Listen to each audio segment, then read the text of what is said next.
ام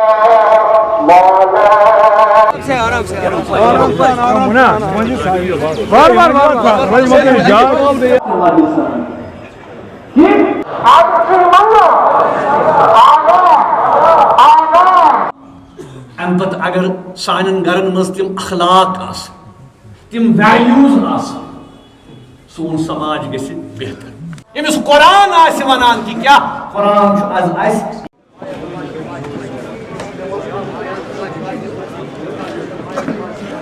خاص کر چونکہ یہاں پہ ہماری زیادہ تجارت برادری ہے، تاجر برادری ہے،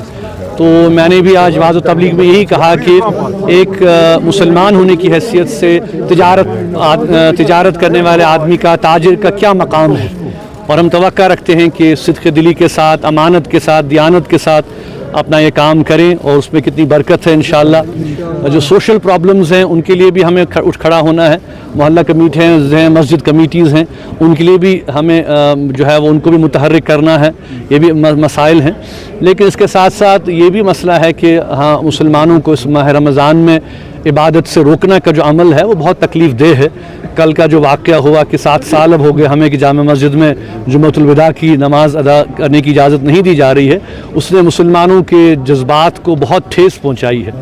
اور افسوس کی بات ہے کہ میں دیکھ رہا تھا کہ کسی بھی سیاسی پارٹی نے، کسی بھی چیف منسٹر نے، کسی بھی ایم پی نے کوئی بات تک بھی نہیں کی۔ تو یہ افسوس کی بات ہے۔ بہرحال اللہ تعالیٰ سب کو ہدایت دے، اور جو ہمارے جو یہاں جو ذمہ دار ہیں ان کو بھی ہدایت دے کہ ہمیں مساجد سے نہ روکا جائے، اللہ کے گھر میں عبادت کے حق سے نہ روکا جائے، اور ہم وہاں پہ ذکر کریں، دعا کریں۔ آج ایک مسلمان کے پاس یہی ایک سب سے بڑا ایک ہتھیار ہے۔ اللہ تعالیٰ ہماری دعاؤں کو قبول کرے۔ دیکھیے ابھی جو زیادتی ہم دیکھ رہے ہیں کہ یہ تو پورا جو آج سچویشن مڈل ایسٹ میں ہے کہ جس طرح سے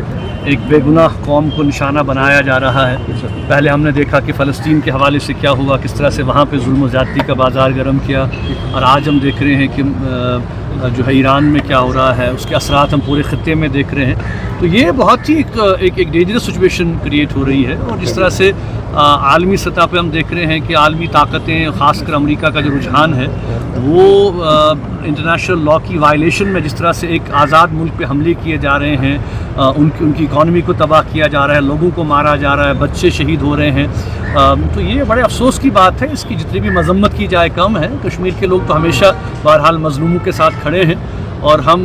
اس وقت عالمی اداروں سے بھی اپیل کرتے ہیں، لیکن یہ ہم دیکھ رہے ہیں کہ عالمی ادارے بھی خاموش ہیں۔ اقوام متحدہ کچھ کر نہیں پا رہا ہے، ایک ملک جو ہے اپنی منمانی کیے ہوئے ہے، اور اس کا خمیازہ جو ہے وہ پوری اس وقت جو ہے پوری دنیا اٹھا رہی ہے۔ کرائسس ہو رہی ہے، انرجی کرائسس بڑھ رہی ہے، تیل کے دام چڑھ رہے ہیں، اس کا ظاہر سی بات ہے کہ اکنامک ایفیکٹ پوری دنیا میں گلوبلی ہوگا، کوئی بچے گا نہیں اس سے۔ تو یہ ایک عجیب طرز عمل ہے کہ پورے انٹرنیشنل لا کی جو وائلیشن ہو رہی ہے اس وقت امریکہ اور اسرائیل کی طرف سے، اور کوئی ملک اس میں کچھ کر نہیں پا رہا ہے، کوئی ادارہ اس میں انٹرفیئر نہیں کر پا رہا ہے، اور ایک مظلوم قوم پہ جو ہے وہ بمباری ہو رہی ہے، ان کا انفراسٹرکچر تباہ کیا جا رہا ہے، ان کے جو سویلین انفراسٹرکچر ہے اس کو نشانہ بیانا جا رہا ہے۔ اس کی جتنی بھی مذمت کی جائے وہ کم ہے۔ ہاں بالکل، یہ تو اچھی بات ہے، ہم سے خیر مقدم کرتے ہیں، اور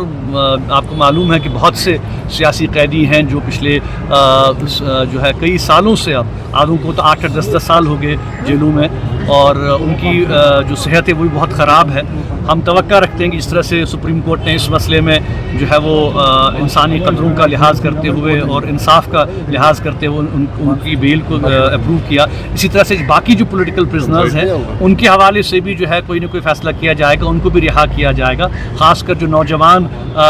جو پچھلے کئی سالوں سے، بلکہ 2016 کی اگر ہم بات کریں، اب تو 10 سال ہونے کو آئے ان کو 2016 میں جو گرفتار ہوئے ہیں، تو ہم ان سے بھی جہاں حکومت سے مطالبہ کرتے ہیں کہ ان نوجوانوں کو رہا کیا جائے، وہاں پہ سپریم کورٹ سے بھی ہم یہ اپیل کرتے ہیں کہ